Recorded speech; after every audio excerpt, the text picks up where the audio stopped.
আচ্ছা, আমার একটা প্রশ্ন আছে, সেটা হচ্ছে যে আপনারা এই কামরাঙ্গীরচরে রাস্তাঘাটের উন্নয়নের জন্য কি কখনো আন্দোলন বা দাবি করেছিলেন কিনা? অবশ্যই বর্তমানে বেশ কিছুদিন ধরে আমরা রাস্তার জন্য আমার কথাটা আবার বলি, 104 ফিট রাস্তার জন্য আপনারা কি রাজপথে কখন আন্দোলন করেছেন?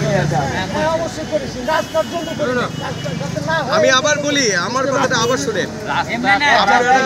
আপনারা গ্যাসের জন্য আন্দোলন করছেন, দাবি জানাইছেন গ্যাস দেওয়া হোক, রাস্তা খুঁটিগুলো সরানো হোক, কিন্তু এরকম বড় রাস্তা, প্রশস্ত রাস্তা, এই দাবি কি আপনারা চেয়ে নিয়েছেন? না না না, আমরা এই দাবি কখনো, তাহলে আপনারা যেটা এইটাই আপনি বলবেন যে আমরা তো কখনো রাস্তাঘাট উন্নয়নের জন্য দাবি করি নাই, তাহলে এত বড় রাস্তা আমাদের কি প্রয়োজন? গ্যাস দেন, আমাদের গ্যাস নাই, সমস্যা সমাধান করে এই প্রশ্নগুলো আমি ঘুমাই পারি না। 25-30 বছর ধরে বাস করি, আমাদের এত বড় রাস্তা তো প্রয়োজন নেই, তাই না? এখন যা হয়েছে এটাই তো যথেষ্ট পরিমাণ হয়েছে। গ্যাস পাই না 13-14 বছর ধরে, আরো বেশি। অথচ আমাদের থেকে যাদের লাইন আছে বিল নিতে আছে, আমরা বিল দিই না, বর্তমানে আটকা রাখা হয়েছে, কিন্তু বিল দিছি আমরা 2022 সাল পর্যন্ত আমরা বিল দিছি। এখন আমরা বিল দিই না, বাড়িঘর ভাঙে রাস্তা বলুন, এটা আমরা চাই না। মানুষ যাতে স্বতঃস্ফূর্তভাবে এই গণস্বাক্ষরে আগ্রহ হয়, সেই জন্য আমরা সবাইকে মেসেজ দিতেছি এবং আরো আগে থেকে দিতেছি। হ্যাঁ, জোর দাবি সবাই আপনারা এই স্বাক্ষরটা দেন। অনেকদিন থেকেই করতেছি। আপনার নামটা বলেন। আমার নাম আলমগীর। পুরো নামটা বলেন। আর কি করেন? আমি কোন জায়গায় এখন এই যে আমি মুরগি চেয়ারম্যানের গলিতে জি জি কামরাঙ্গীরচরের বাসিন্দা, 57 নম্বর ওয়ার্ডের বাসিন্দা। আপনি মূল কথাটা বলবেন আর আপনি একটু বাম পাশে চাপেন।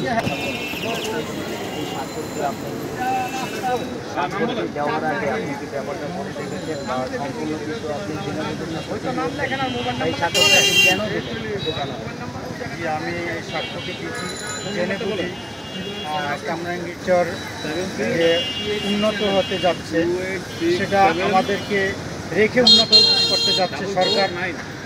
এই ধরনের উন্নত আমরা চাই না, সেটা বুঝেই আমি স্বাক্ষর। এখানে আমি কোনো বাড়িওয়ালা না, আমি একজন ভাড়াটে, ব্যবসা করি। দীর্ঘ 10 বছর ধরে এখানে ব্যবসা করে আসছি। আমার ছোট ছোট 3টা বাচ্চা আছে, এদেরকে নিয়ে খেয়ে পরে ভালো আছে। তো আমাদেরকে সরকার চাচ্ছে যে এখানে আমরা না থাকি, উচ্ছেদ করে দিতে চাচ্ছে। কামরাঙ্গীরচরে 140 ফুট রাস্তা হতে যাচ্ছে। আমার এই মেন রোডের সাথে রাস্তা, এই দোকান, আমি ঔষধের ব্যবসা করি। আপনি একটু থামেন। আপনি রাস্তা আমি চাই না। আমার দোকান এই 104 এই রাস্তার সাথেই, এখন যে বর্তমান রাস্তা আছে এই রাস্তার সাথেই আমার দোকান। তো 104 ফিট রাস্তা যদি করে তাহলে আমার দোকান অবশ্যই ভেঙে চুরে যাবে, আমার দোকান কোনো অস্তিত্ব থাকবে না, বা আমি পরবর্তীতে দোকান পাবো না। আমি এই দুশ্চিন্তা আছি, টেনশনে আছি। আমার ছেলে মেয়ে বাচ্চাদের নিয়ে আমি কোথায় যাব, আমি খুব দুশ্চিন্তা আছি। এই রাস্তা যদি হয় তাহলে আমার কোনো অস্তিত্ব থাকবে না। এই কামরাঙ্গীরচর 10 বছর ধরে আমার সাথে সবার সাথে সম্পর্ক, এখন নতুন করে যদি আমি এক জায়গায় যেয়ে দোকান দিই তাহলে আমাকে কেউ চিনবে না, সেখানে আমার ব্যবসা হবে না। আমি কিভাবে কি করে খাবো? আমাকে সরকার অবশ্যই এটা বিবেচনা করা উচিত।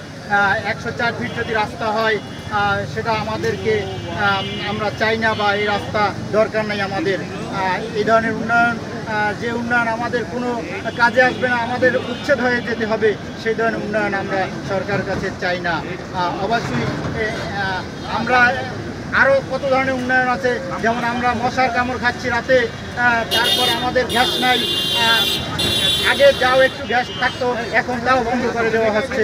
এখন যেন সেই গ্যাস চালু করে দেওয়া হয়, মশার যেন কীভাবে উচ্ছেদ করবে সেই ব্যবস্থা যেন সরকার করে।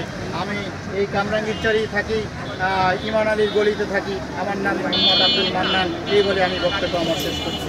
ধন্যবাদ। স্টুডেন্ট তো